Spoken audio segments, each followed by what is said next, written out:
Hello students, today in this lecture we are going to discuss some derivatives of nitrogen. These derivatives of nitrogen, they found a lot of application in our daily life as well as in scientific work.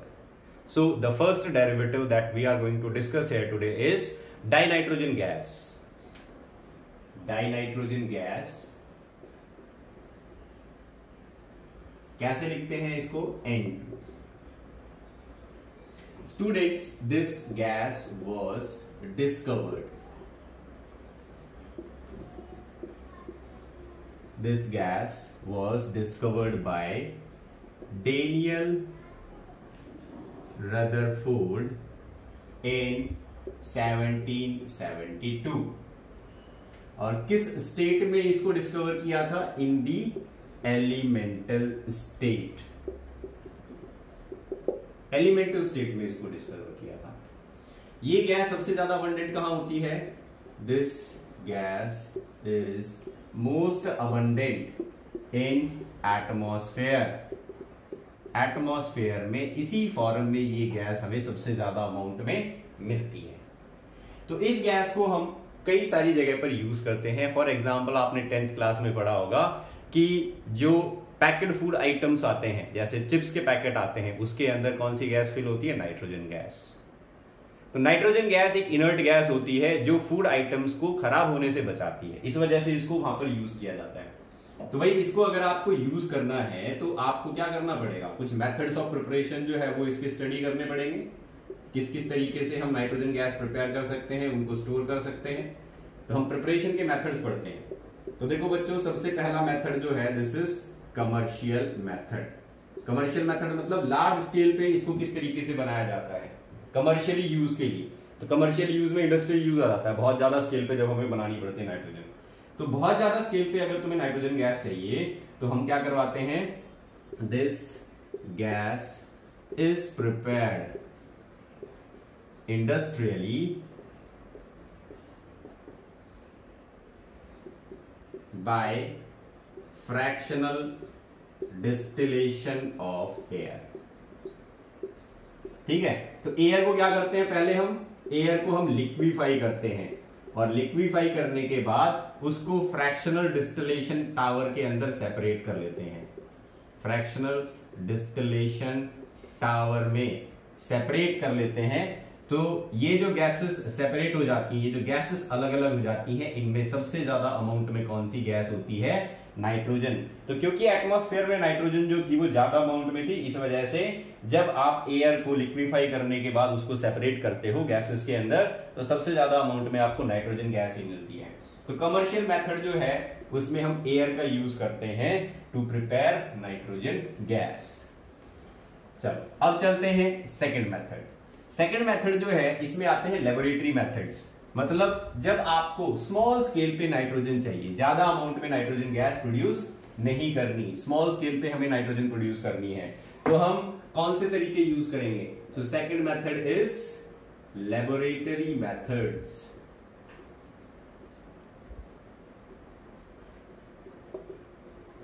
अब देखो laboratory methods के अंदर क्या आएगा. तो यहां पर हमारे पास कुछ ऐसे केमिकल्स होते हैं जो ज्यादा स्टेबल नहीं होते. ठीक है, थर्मली ज्यादा स्टेबल नहीं होते. तो ऐसे केमिकल्स की अनस्टेबिलिटी का फायदा उठाते हैं हम. सबसे पहला मेथड है by using ammonium nitrite. Nitrite किसको बोलते हैं? NO2-1 को बोलते हैं नाइट्राइट. नाइट्रेट किसको बोलते हैं? NO3-1 को. तो ध्यान रखना, अगर कहीं पर नाइट्राइट लगा है तो मतलब NO2 आएगा, और नाइट्रेट लगा है तो NO3-1 आएगा. यहां पर हमने क्या लिखा है? Ammonium nitrite.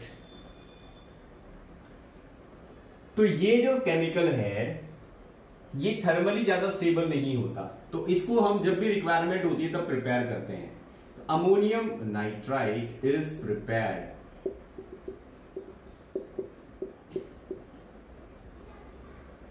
By mixing. दो सॉल्यूशंस को हम मिक्स करते हैं.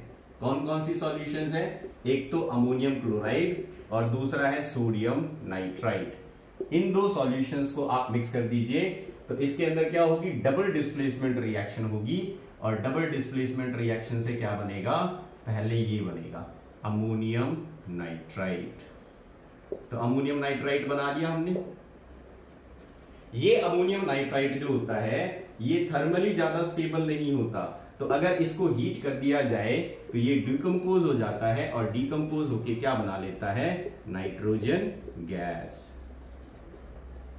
तो जब भी आपको नाइट्रोजन गैस की जरूरत पड़ती है लेबोरेटरी के अंदर, आप पहले अमोनियम नाइट्राइट बनाइए और फिर अमोनियम नाइट्राइट जो है ये थर्मली अनस्टेबल होता है, तो थर्मली डिकम्पोज अमोनियम नाइट्राइट। ठीक है, तो ये सेकंड स्टेप हो जाएगा, ये फर्स्ट स्टेप हो गया। तो ये हो गया हमारा लेबोरेटरी के अंदर एक मेथड जो हम यूज कर सकते हैं नाइट्रोजन गैस के प्रिपरेशन के लिए। तो पहले अमोनियम नाइट्राइट बनाइए। अमोनियम नाइट्राइट जो है वो थर्मली अनस्टेबल होता है, ये इजीली डिकम्पोज हो जाता है हीट करने पर, तो इसको हीट करो, नाइट्रोजन गैस बनेगी, प्लस साथ में वाटर वेपर्स जो है वो निकल जाएंगे। तो ये हो गया हमारा पहला मेथड जो हम लैब के अंदर यूज कर सकते हैं नाइट्रोजन गैस को प्रिपेयर करने के लिए। सेकेंड मेथड देखो, by using ammonium dichromate.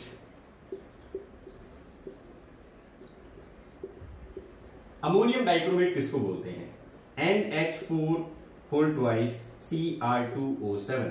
This chemical is called ammonium dichromate.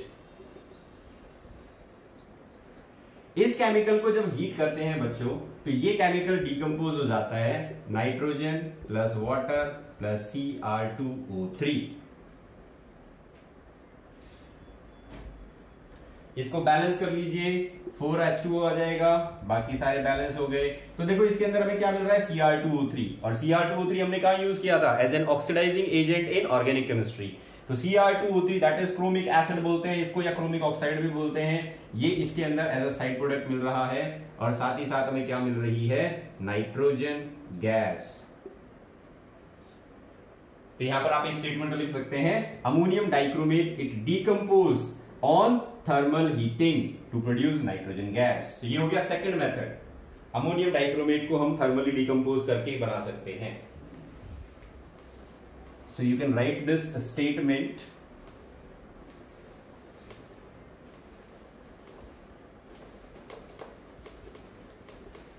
Ammonium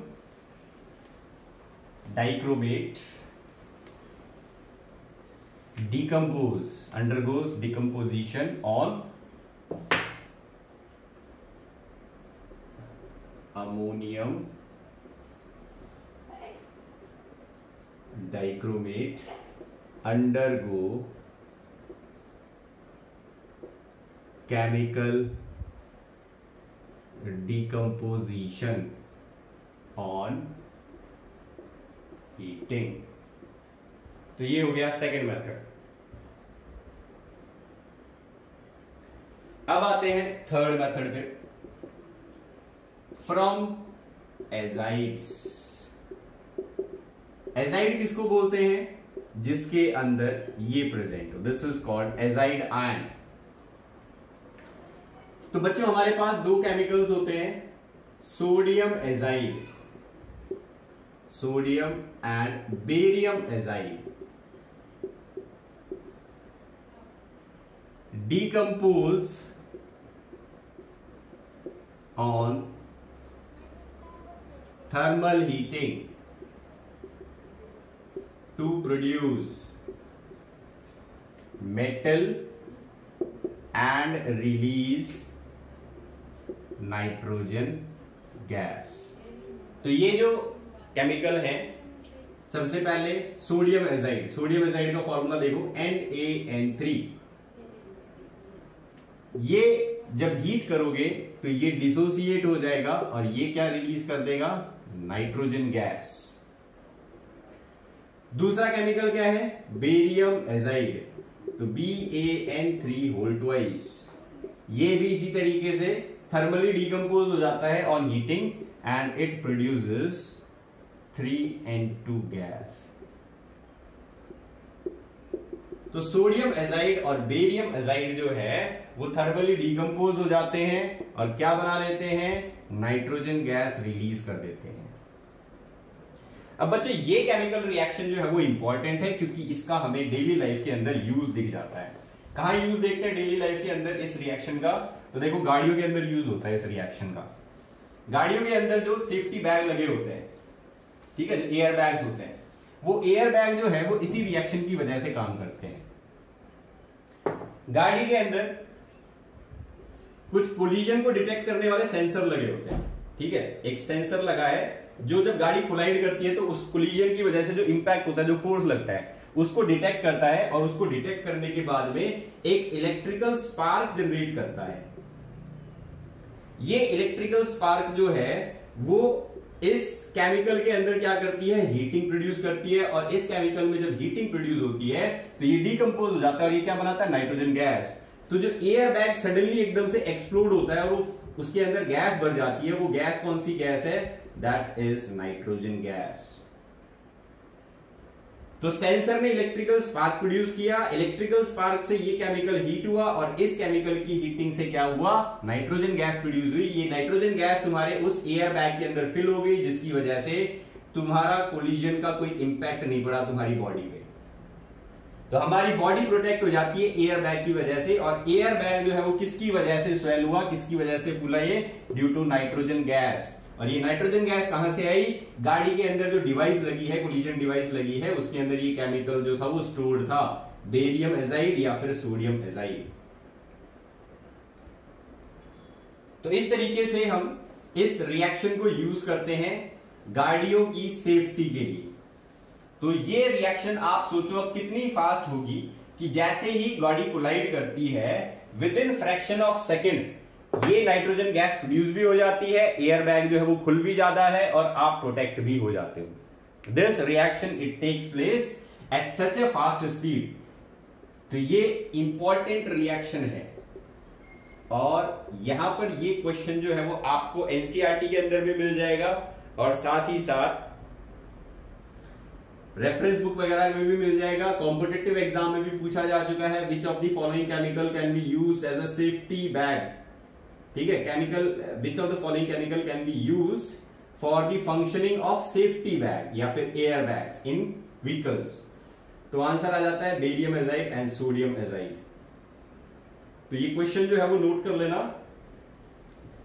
explain the working of air bags in vehicles ऐसे पूछ सकता है, या फिर which chemical is stored in the collision devices that makes the air bag functional. तो इस तरीके से क्वेश्चन पूछा जा सकता है इस रिएक्शन के ऊपर बेस्ड। तो ये हो गए हमारे पास methods for preparation of nitrogen. एक कमर्शियल मेथड है और 3 मेथड जो है वो यहां पर कैसे हैं, लेबोरेटरी मेथड्स। चलिए अब प्रिपरेशन के बाद में हम आ जाते हैं नेक्स्ट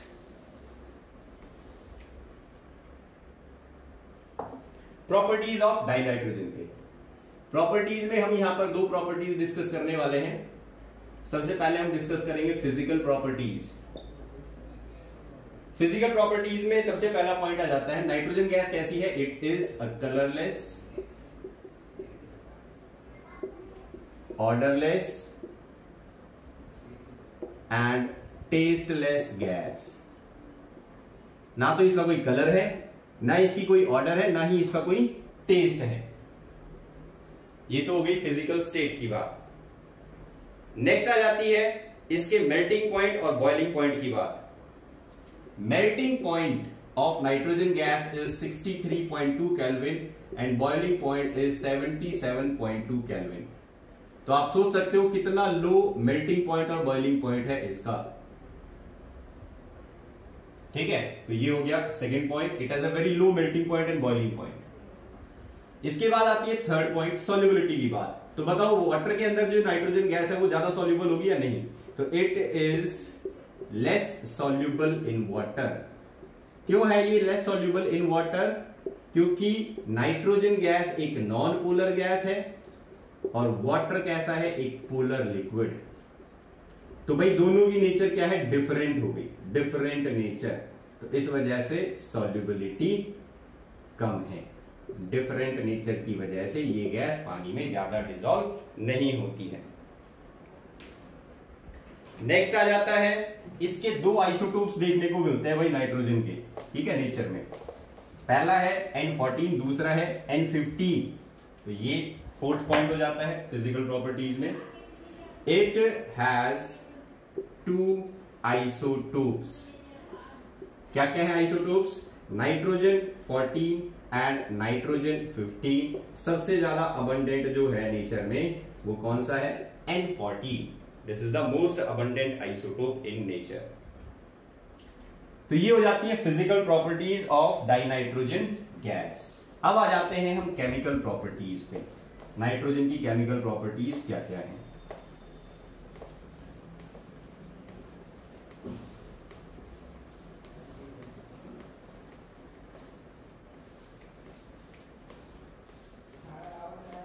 तो बच्चों अब हम यहां पर डिस्कस करने वाले हैं केमिकल प्रॉपर्टीज। केमिकल प्रॉपर्टीज के अंदर सबसे पहला आ जाता है एक्शन ऑन लिटमस। अब ये बताओ, लिटमस पेपर को नाइट्रोजन गैस जो है वो किस कलर को किस कलर में कन्वर्ट करती है? नाइट्रोजन गैस को आप एसिडिक गैस बोलोगे या बेसिक गैस बोलोगे या फिर ये न्यूट्रल गैस है? तो देखो, नाइट्रोजन गैस जो होती है ये एक न्यूट्रल गैस होती है। It has no effect on the litmus paper. It has no effect on the litmus paper.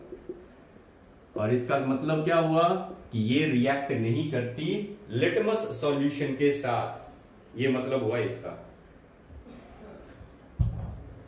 तो हम यहां पर ये लिख सकते हैं, it is a neutral gas. ये आ जाती है हमारी फर्स्ट केमिकल प्रॉपर्टी। चलिए अब चलते हैं सेकंड केमिकल प्रॉपर्टी पे। सेकंड केमिकल प्रॉपर्टी बच्चों हम पढ़ चुके हैं ऑलरेडी, जब हमने ग्रुप 15 के एलिमेंट्स जो थे इनकी प्रॉपर्टीज को पढ़ा था। Reaction with metal.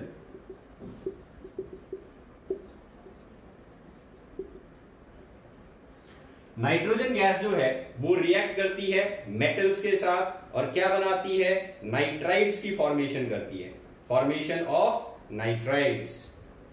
तो यहां पर हम लिखेंगे नाइट्रोजन गैस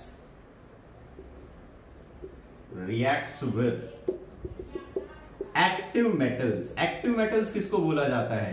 एक्टिव मेटल्स उनको बोला जाता है जो रिएक्टिव मेटल्स होते हैं, जैसे कि alkali metals, alkaline earth metals. Example, alkali metals को आप कहेंगे active metals, alkaline earth metals को आप कह सकते हैं एक्टिव मेटल्स, एल्यूमिनियम को कह सकते हैं आप एक्टिव मेटल्स। तो नाइट्रोजन गैस जो है वो इन मेटल्स के साथ रिएक्ट करके और क्या बनाती है? नाइट्राइड्स की फॉर्मेशन करती है। तो Na3N, this is sodium nitride that is formed by the reaction between sodium and nitrogen gas. चलिए ऐसे ही आपको लिथियम जो है उसके साथ भी नाइट्रोजन गैस लिथियम नाइट्राइड की फॉर्मेशन करती हुई दिख जाएगी। रिएक्शन जो है बच्चों इसको आप बैलेंस कर लेना, 6 सोडियम प्लस तो 2 Na3N, 6 lithium plus N2 2 Li3N। ऐसे ही मैग्नीशियम जो है, मैग्नीशियम के साथ भी नाइट्रोजन गैस रिएक्ट करके नाइट्राइड कौन सा बनाएगी? Mg3N2। This is the nitride that is formed, तो 3Mg प्लस N2 गैस। ऐसे ही एल्यूमिनियम के साथ नाइट्रोजन गैस जो है वो रिएक्ट कर लेती है और क्या बना लेती है? Aluminium nitride. तो ये नाइट्राइड्स जो है एक्टिव मेटल्स के साथ बना लेती है नाइट्रोजन गैस। अब इनका यूज क्या है? ये नाइट्राइड जो है इसको बनाने से फायदा क्या होगा? तो देखो बच्चों, नाइट्रोजन को स्टोर करके रखने का अच्छा तरीका है ये। These nitrides they can be stored easily। तो अगर एक तो आपको नाइट्रोजन गैस को स्टोर करना पड़े तो आप जो है वो कोई बड़ा सा सिलेंड्रिकल टावर बनाओ, उसके अंदर लो प्रेशर, हाई प्रेशर और लो टेम्परेचर मेंटेन करके रखो और फिर नाइट्रोजन को स्टोर करो। तो उससे क्या होता है? खर्चा बढ़ जाता है, बहुत ज्यादा कॉस्ट जो है वो नाइट्रोजन की स्टोरेज में ही लग जाती है। तो अगर मुझे कहीं पर नाइट्रोजन को यूज करना है तो उतना ज्यादा कॉस्ट जो है वो अफोर्ड नहीं किया जा सकता, क्योंकि अल्टीमेटली प्रोडक्ट की जो अमाउंट है वो बढ़ जाएगी। तो हमें जो है वो एक इफेक्टिव मेथड चाहिए, एक कॉस्ट इफेक्टिव मेथड जो ज्यादा खर्चीला मेथड ना हो। तो सबसे अच्छा मेथड है मेटल के साथ रिएक्ट कराओ नाइट्रोजन की और नाइट्राइड बना लो। जब जरूरत पड़े तो इस मेटल के नाइट्राइड को उठाओ, पानी में डाल दो, नाइट्रोजन गैस प्रोड्यूस हो जाएगी। तो ये मेटल्स जो हैं इनके हाइड्रोलाइसिस से क्या हो जाती है हमारे पास, इनके हाइड्रोलाइसिस से नाइट्रोजन गैस और इसके कंपाउंड्स जो हैं वो मिल जाते हैं हमें एज अ बाई प्रोडक्ट। तो nitrogen gas it can be stored by converting it into metal nitrides. ये हो जाती है हमारी सेकंड प्रॉपर्टी। चलिए अब चलते हैं नेक्स्ट प्रॉपर्टी पे।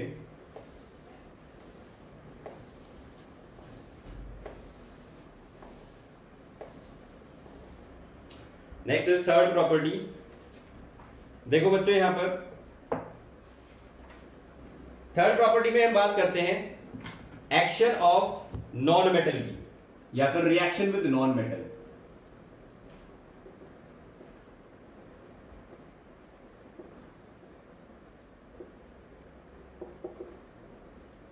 ये रिएक्शन आप 10th क्लास से पढ़ते हुए आ रहे हो। रिएक्शन है, इसको बोला जाता है बॉन्ड हेबर प्रोसेस।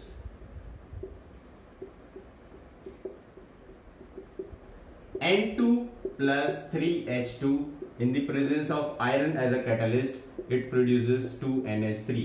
हाइड्रोजन क्या है, नॉन मेटल। नाइट्रोजन गैस खुद एक नॉन मेटल है। तो nitrogen gas is reacting with a non metal to produce compound that is called ammonia. This is a gas and this gas is used for the preparation of fertilizer।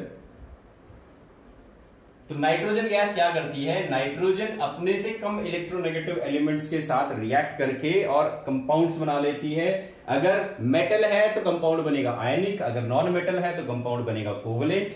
तो इस तरीके से nitrogen दोनों के साथ, metals के साथ भी और नॉन मेटल्स के साथ भी रिएक्ट कर लेती है।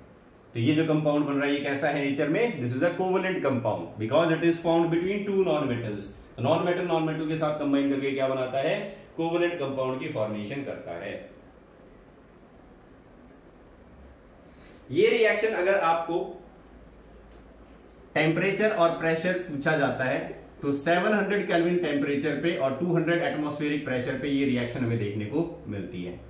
इतना हाई टेम्परेचर जो है वो क्यों करना पड़ा और ये हाई प्रेशर जो है वो क्यों मेंटेन करना पड़ा। तो देखो बच्चों, अगर ये कैटलिस्ट नहीं लोगे तो यही रिएक्शन इक्विलिब्रियम में रहती है, रिवर्सिबल रिएक्शन है ये। और जब ये रिएक्शन रिवर्सिबल होती है तो इसका रेट बहुत कम होता है। तो हमें क्या करना है, हमें अगर फर्टिलाइजर बनाना है तो हम इतना टाइम थोड़ी ना वेट कर सकते हैं कि भाई अमोनिया गैस हमारी बनी नहीं रही और हम बैठे हुए हैं दोनों रिएक्टेंट्स को लेके। तो इस वजह से हमने क्या किया, इसको यूज किया एज ए कैटलिस्ट। अब अगर इसका टेम्परेचर कम रखा जाए तो टेम्परेचर कम होने से क्या हो जाता है, रेट ऑफ रिएक्शन कम हो जाता है। ये जो है वो डिपेंड करता है टेम्परेचर पे। टेम्परेचर कम रखोगे तो रेट कांस्टेंट कम हो जाएगा, रेट कांस्टेंट मतलब स्पीड कम होगी। तो हम टेम्परेचर को जो है वो लो नहीं रख सकते, अदरवाइज जो है वो रिएक्शन अपने आप धीरे हो जाएगी, भले ही कैटलिस्ट यूज किया हमने। तो इस वजह से हमने टेम्परेचर को कितना रखा, 700 केल्विन पे। इतना टेम्परेचर होना चाहिए कि रिएक्शन का रेट जो है वो क्या रहे, कंसिडरेबल रहे। दूसरी बात, ये रिएक्शन जो है यहां पर देखो कितने मॉलिक्यूल्स हैं इसके, 4 मॉलिक्यूल्स, एक नाइट्रोजन का 3 हाइड्रोजन के। इधर कितने हैं, 2 मॉलिक्यूल्स। नंबर ऑफ मॉलिक्यूल्स कम किधर है, इधर है।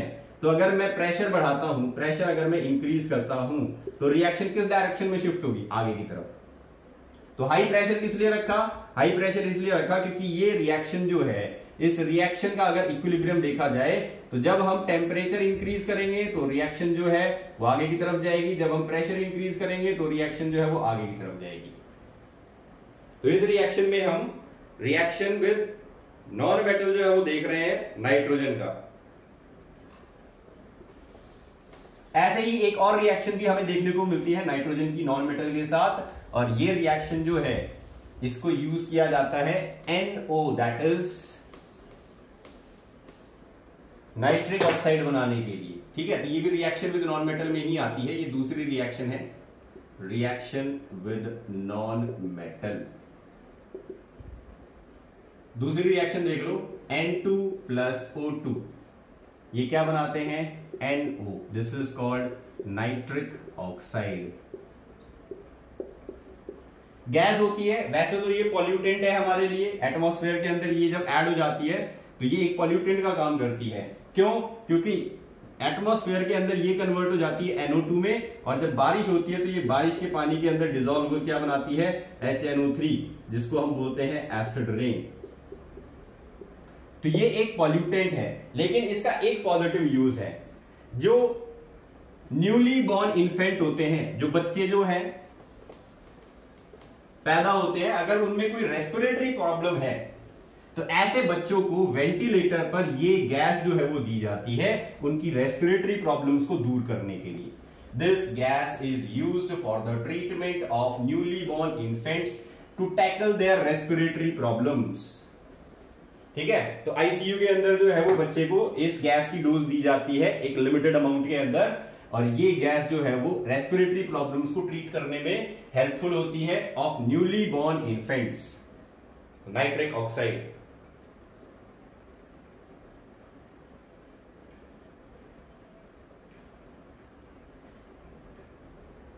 अब चलते हैं हम नेक्स्ट प्रॉपर्टी पे।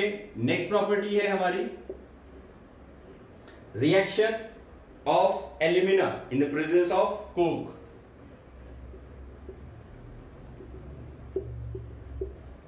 Reaction with alumina in presence of Coke. एक और रिएक्शन जिसमें हम डाइनाइट्रोजन का यूज करने वाले हैं, Al2O3 plus C plus N2। ये रिएक्शन है जिसमें हम एल्यूमिना Al2O3 इसका यूज कर रहे हैं। कार्बन का मतलब यहां पर कोक है और N2 का मतलब यहां पर नाइट्रोजन गैस जो है इसको मिक्स किया गया है। इन दो चीजों के साथ, एल्यूमिना के साथ, कोक के साथ नाइट्रोजन गैस को मिक्स किया गया है। प्रोडक्ट क्या बनता है, ये रिएक्शन होती है तब, तो ये जब रिएक्शन होगी तो यहां पर टेम्परेचर तुम्हें 1273 केल्विन जो है वो मेंटेन करना पड़ेगा। और इस रिएक्शन के प्रोडक्ट जो होते हैं they are aluminium nitride plus carbon monoxide, तो Aln plus 3CO, these are the product form aluminium nitride plus carbon monoxide. Aluminium nitride जो है ये बन गया। अब देखो बच्चों, ये जो एल्यूमिनियम नाइट्राइड है इसको हम यूज करते हैं कई पीजो इलेक्ट्रिक मटेरियल बनाने के लिए, कई सेंसर बनाने के लिए, क्योंकि ये केमिकल जो है एक तो ये सेंसिटिव होता है और दूसरा इसको हीट सिंक बनाने के लिए भी यूज किया जाता है। तो एल्यूमिनियम नाइट्राइड का यूज लिख लो, aluminium nitride Aln used to make heat sink। तो जो कई फर्नेस होती है, फर्नेस की जो इंटरनल वॉल्स होती हैं वो कुछ ब्रिक्स की बनी हुई होती हैं, ईंटों की बनी हुई होती है। वो ईंट नॉर्मल ईंट नहीं होती बल्कि वो स्पेशल ईंट होती है। ठीक है, उनको बनाने के लिए किसका यूज करते हैं, एल्यूमिनियम नाइट्राइड का।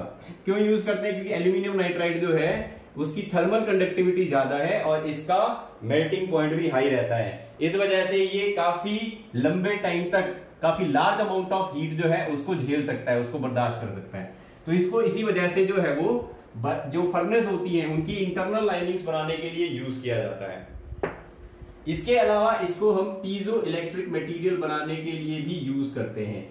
पीजो इलेक्ट्रिक मटेरियल्स, इनका बनाने के लिए भी यूज किया जाता है एल्यूमिनियम नाइट्राइड को। तो अगर प्रेजेंट कंटेक्स्ट में देखा जाए तो एल्यूमिनियम नाइट्राइड जो है इसके काफी सारे यूजेस यहां पर हमें देखने को मिल जाते हैं।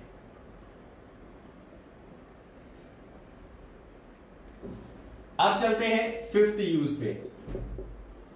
फिफ्थ यूज है reaction of nitrogen with calcium carbide.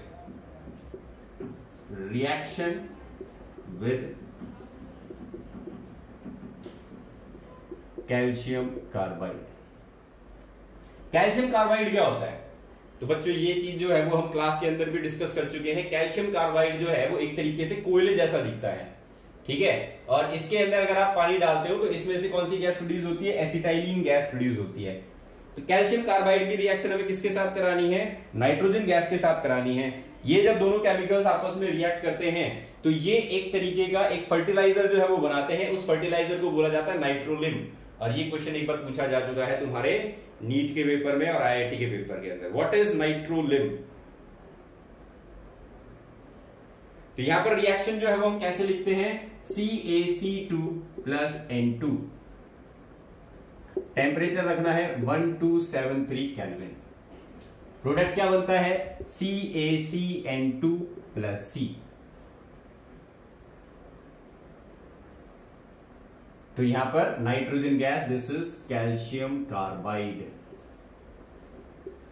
Nitrogen gas के साथ रिएक्ट कर रहा है और यहां पर रिएक्शन के बाद में क्या बना रहा है, कैल्शियम सिनअमाइड।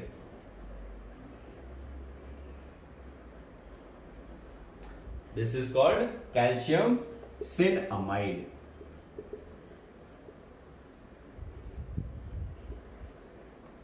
अब देखो ये जो कैल्शियम सिनामाइड बना है, इसका अगर हाइड्रोलाइसिस करवाएं तो क्या बनेगा,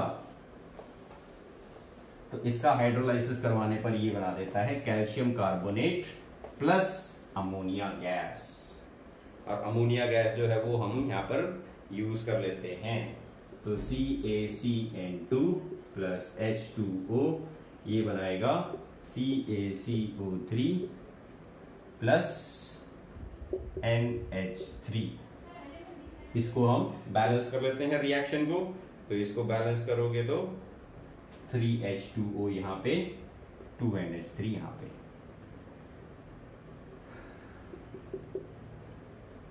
तो ये हो गया बच्चों रिएक्शन विद कैल्शियम कार्बाइड, जिसमें नाइट्रोजन गैस जो है वो रिएक्ट करती है कैल्शियम कार्बाइड के साथ और क्या बनाती है, कैल्शियम सिनामाइड। ये जो मिक्सचर है इसको बोला जाता है nitrolim, CaCN2 plus C, and it is used as a fertilizer। तो ये नोट कर लेना, इंपॉर्टेंट पॉइंट है, याद रखना है। इसके बाद में आ जाते हैं हम यूजेस पे, दीज आर दी प्रॉपर्टीज। तो नाइट्रोजन जो है वो कई सारे इंपॉर्टेंट कंपाउंड्स बनाने के लिए यूज किया जा रहा है। इसको हम एक्टिव मेटल्स के साथ रिएक्ट करके नाइट्रोजन स्टोरेज के कंपाउंड बना रहे हैं। इसकी रिएक्शन हमने करवाई एल्यूमिना के साथ, एल्यूमिना के साथ रिएक्ट करने के बाद क्या बना, एल्यूमिनियम नाइट्राइड बना। और एल्यूमिनियम नाइट्राइड को हम कहां यूज कर रहे हैं, इसको हम थर्मल कंडक्टिंग डिवाइस के तौर पे यूज कर रहे हैं, फर्नेस के अंदर यूज कर रहे हैं, पीजो इलेक्ट्रिक मटेरियल बनाने के लिए यूज कर रहे हैं, इसको सेंसर बनाने के लिए यूज कर रहे हैं। इसके अलावा फिर नेक्स्ट पॉइंट हमने क्या पढ़ा कि इसको हम हाइड्रोजन के साथ अगर रिएक्ट कराते हैं तो अमोनिया गैस बन जाती है। अमोनिया गैस जो है उसको यूज करते हैं फर्टिलाइजर बनाने के लिए। तो फर्टिलाइजर जो है वो आज के टाइम पे जो ग्रीन रिवॉल्यूशन स्टार्ट हुआ था वो कब स्टार्ट हुआ था, जब हमारी कंट्री के अंदर फर्टिलाइजर बनाने की इंडस्ट्री सेटअप हो गई थी। उसके बाद में ग्रीन रिवॉल्यूशन आ गया था इंडिया के अंदर। तो ग्रीन रिवॉल्यूशन में अमोनिया गैस का काफी इंपॉर्टेंट रोल रहा है और अमोनिया गैस जो है इसको यूज करके क्या बनाया जाता है, यूरिया बनाया जाता है। थर्ड एप्लीकेशन हो गया। फोर्थ एप्लीकेशन में फिर हमने पढ़ लिया कि नाइट्रोलिम जो है जिसको हम एक फर्टिलाइजर की तरह यूज करते हैं, यहां पर भी क्या होता है, कैल्शियम कार्बाइड रिएक्ट करता है नाइट्रोजन के साथ और क्या बनाता है, कैल्शियम सिनामाइड। ये कैल्शियम सिनामाइड जो है इसका हाइड्रोलाइसिस कराओगे तो तुम्हें CaCO3 मिल जाएगा प्लस अमोनिया गैस ये प्रोड्यूस होगी। अब आ जाते हैं यूजेस ऑफ नाइट्रोजन पे। तो क्या क्या यूजेस है, तो बताओ। अब सबसे पहला यूज तो आ जाता है, it is used to create inert atmosphere. Inert atmosphere मतलब नॉन रिएक्टिंग एटमॉस्फेयर, एक ऐसी जगह क्रिएट करने में यूज की जाती है कि एटमॉस्फेयर जो है वो ज्यादा रिएक्टिव ना हो। Second, used in क्रायोस्कोपी। क्रायोस्कोपी क्या होती है, किसी भी चीज को लो टेम्परेचर के ऊपर स्टोर करना। तो बायोलॉजिकल स्पेसिमेन जो है जिनको हमें स्टोर करना होता है लंबे टाइम के लिए, they are stored in liquid nitrogen. तो बायोलॉजिकल स्पेसिमेन को स्टोर करने में यूज किया जाता है लिक्विड नाइट्रोजन को। इसके अलावा जो 10th क्लास में आप यूज पढ़ के आए हो, it is used in the food packing. Used in food packaging. इसके अलावा आपने एक और पॉइंट पढ़ा होगा, जो इनकांडेसेंट बल्ब होता है, उस इनकांडेसेंट बल्ब के अंदर नाइट्रोजन प्लस आर्गन, ये दो गैसेस फिल की जाती हैं। तो नाइट्रोजन क्या करती है यहां पर, नाइट्रोजन इनर्ट एटमॉस्फेयर, उस टंगस्टन के फिलामेंट को बचाती है फर्दर ऑक्सीडेशन से। ठीक है, तो it is filled in bulb and protect the filament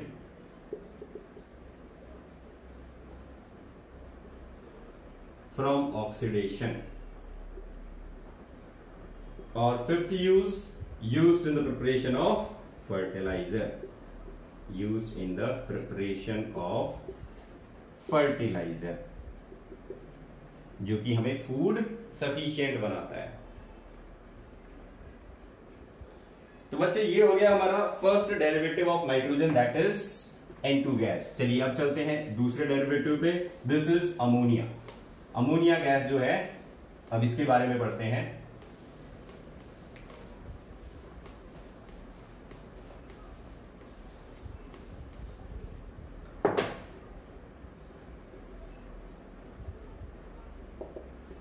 NH3,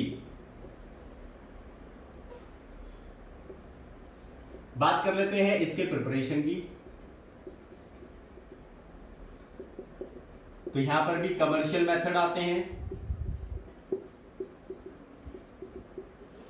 और लेबोरेटरी मेथड्स आते हैं।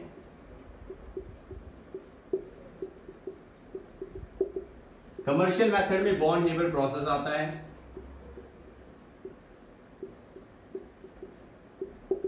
जो सबसे ज्यादा यूज किया जाता है अमोनिया गैस के प्रोडक्शन के लिए। Iron as a catalyst, 200 atmospheric pressure, 700 kelvin temperature, क्या प्रोडक्ट बनेगा, ammonia gas will be produced. तो ये हो गया कमर्शियल मेथड। अब हम डिस्कस करते हैं laboratory methods for preparation of ammonia. सबसे पहला लेबोरेटरी मेथड आ जाता है by heating ammonium salts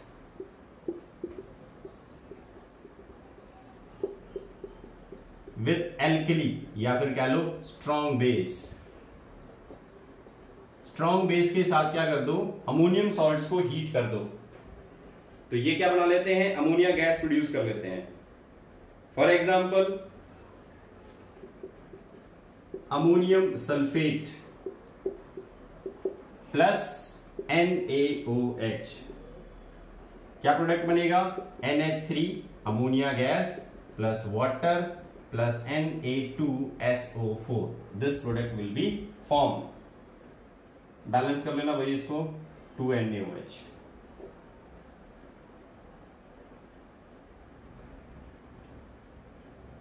H2 बन जाएगा, नाइट्रोजन भी 2। ये हो गई रिएक्शन।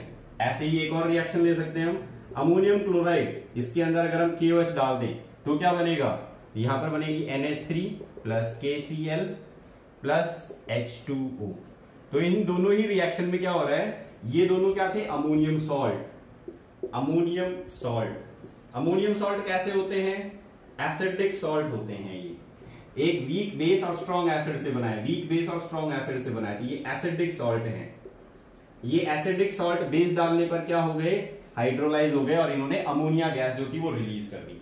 तो ये पहला मेथड आ गया जिसमें हम लेबोरेटरी के अंदर अमोनियम सॉल्ट को हाइड्रोलाइज करवा सकते हैं एक स्ट्रॉन्ग बेस का यूज करके, और इससे क्या बन जाएगी हमारे पास, अमोनिया गैस। अब देखते हैं दूसरा मेथड जो लैब में यूज किया जा सकता है for preparation of ammonia gas. तो ये मेथड देखो बच्चों, आप पढ़ चुके हो, जो मेटल नाइट्राइड्स होते हैं इनका अगर हाइड्रोलाइसिस करवाया जाए पानी के साथ या फिर डाइल्यूट एसिड के साथ, तो क्या बना रहे थे, ये अमोनिया गैस प्रोड्यूस कर रहे थे। तो सेकंड जो लेबोरेटरी मेथड है, this is from metal nitrides. ठीक है, तो मेटल नाइट्राइड्स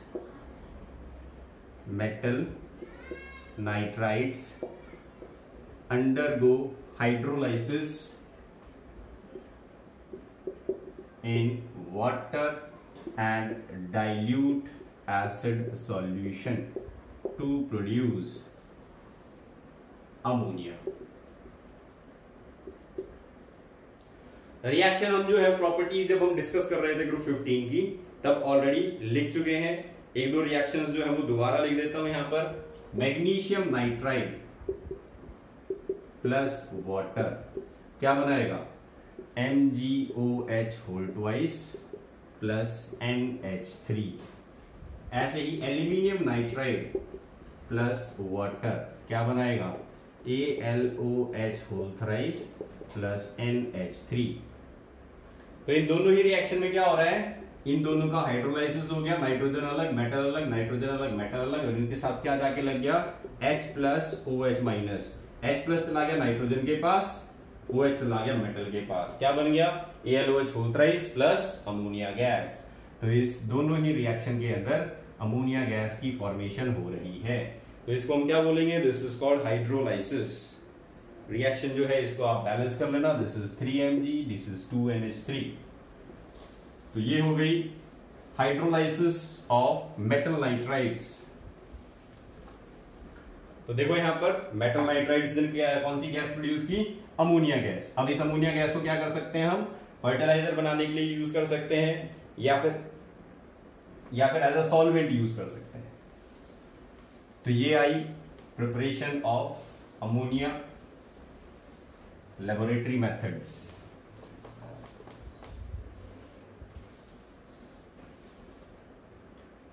चलिए अब चलते हैं हम प्रॉपर्टीज पे,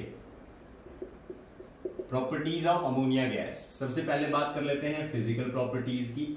सबसे पहली फिजिकल प्रॉपर्टी आ जाती है इसका स्ट्रक्चर। तो देखो बच्चों, अमोनिया गैस है, इसका स्ट्रक्चर हम डिस्कस कर चुके हैं। sp3 हाइब्रिडाइजेशन रहती है इसकी, और स्ट्रक्चर कैसा रहता है इसका, pyramidal.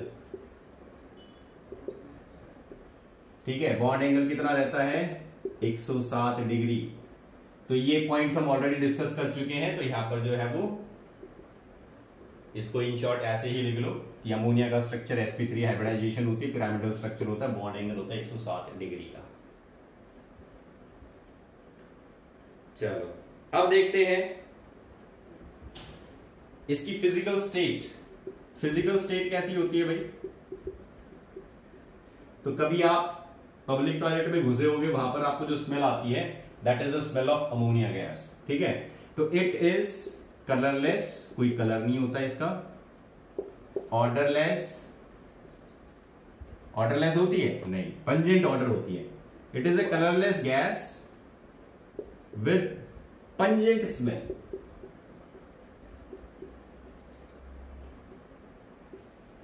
and causes tears in eye। तो भाई अगर पब्लिक टॉयलेट साफ नहीं हुआ काफी दिनों से, तो ऐसे टॉयलेट में घुसने पर आंखों से आंसू आने लग जाते हैं। क्यों, क्योंकि अमोनिया गैस का इफेक्ट होता है वो, that is the physiological effect of ammonia gas on our body. अगर हमारी बॉडी एक्सपोजर में आती है अमोनिया गैस के, तो हमारे बॉडी का जो नर्वस सिस्टम है उसकी एक्शन की वजह से टीयर्स जो है वो निकलने लग जाते हैं। नेक्स्ट आ जाती है इसकी डेंसिटी। तो देखो बच्चों, मॉलिक्यूलर मास कम है, इट हैज, इसी वजह से इसकी डेंसिटी जो होती है वो क्या रहती है, कम रहती है। क्यों, क्योंकि इसका मॉलिक्यूलर मास जो है वो कैसा है, कम है। नेक्स्ट पॉइंट देखो, यहां पर सॉल्युबिलिटी की बात करते हैं पानी के अंदर। तो पानी के अंदर जो है वो ammonia gas less soluble in water, it is less soluble होगी वाटर के अंदर, sorry, it is more soluble in water. क्यों है मोर सॉल्युबल इन वाटर, तो अभी देखो नेचर जो है वो हमने बताया था अभी, नेचर जो है वो अमोनिया गैस का कैसा है, पोलर है, नॉन पोलर है। तो अमोनिया गैस पोलर होती है, वाटर भी पोलर है।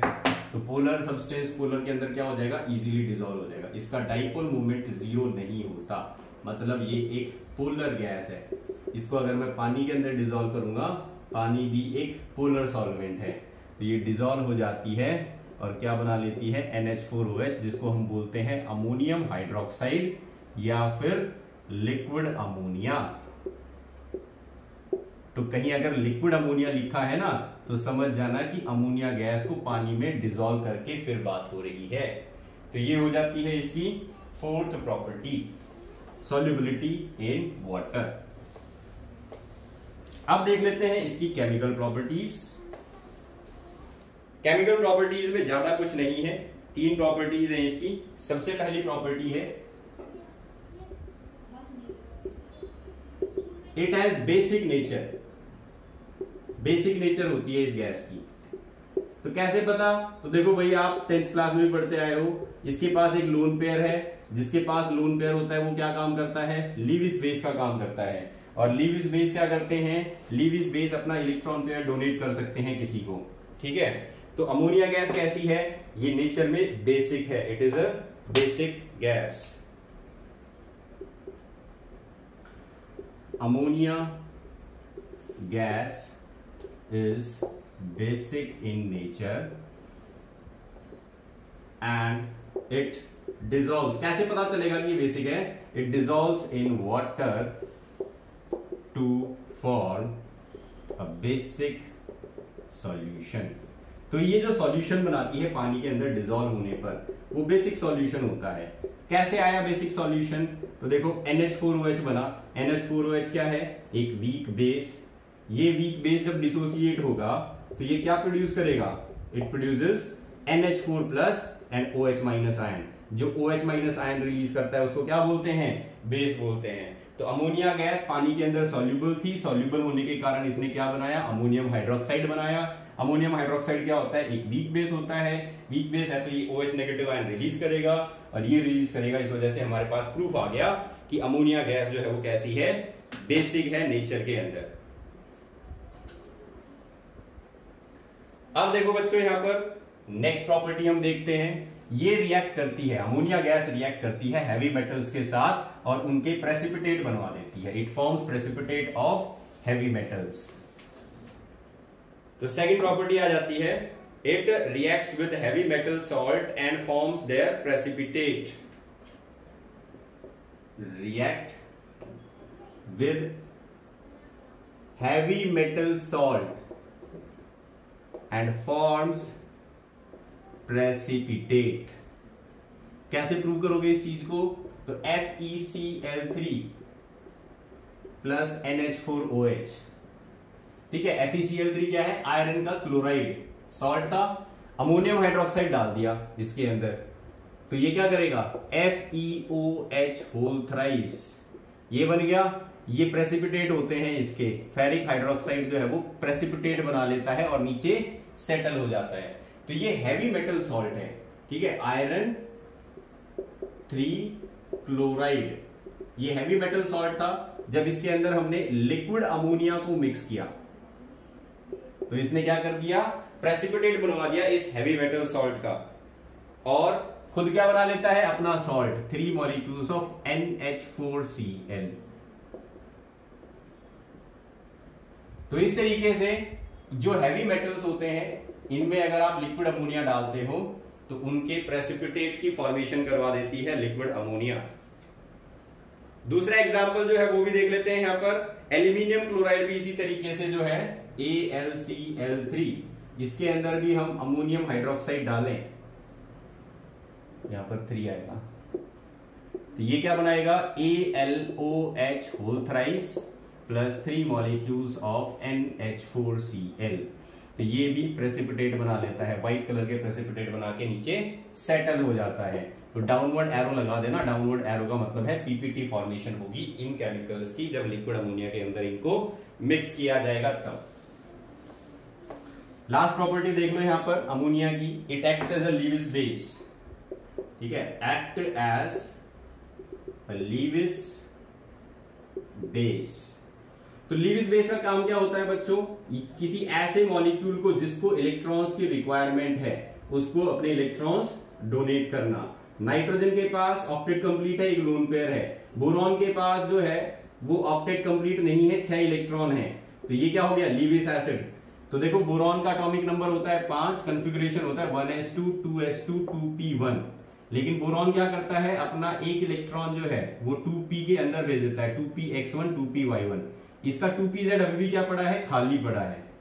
तो बोरॉन ने 3 बॉन्ड तो बना लिए इन 3 इलेक्ट्रॉन का यूज करके, लेकिन एक ऑर्बिटल अभी इसके पास वेकेंट है। तो नाइट्रोजन क्या करता है, नाइट्रोजन अपना एक लोन पेयर जो है वो इसको डोनेट कर देता है और क्या बना लेता है, NH3BF3 एडक्ट बना लेता है। ये इनको बोलते हैं अमोनिएट्स।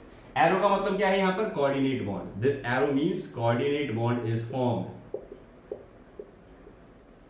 तो ये रिएक्शन जो है, ये केमिकल जो है जब बनता है तो ये हमारे पास प्रूफ है यहाँ पर कि अमोनिया एक लीविस बेस का काम करती है when it reacts with Lewis acids. So these are the chemical properties of ammonia.